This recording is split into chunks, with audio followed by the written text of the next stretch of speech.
Remove the cover. Remove the cover plate and install the frunk. Use accessories. Mount on the 6 holes located on the frunk.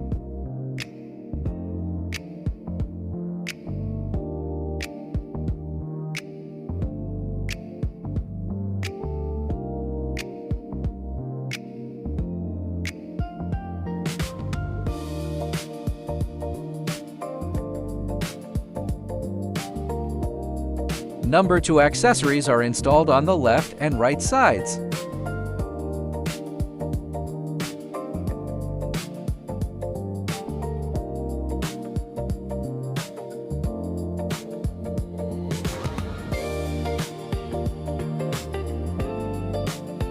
Install the accessory number 3 onto these 3 holes.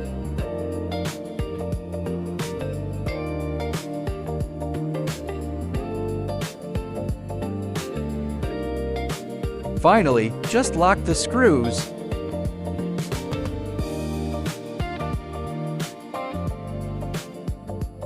Refit the cover. Installation is complete.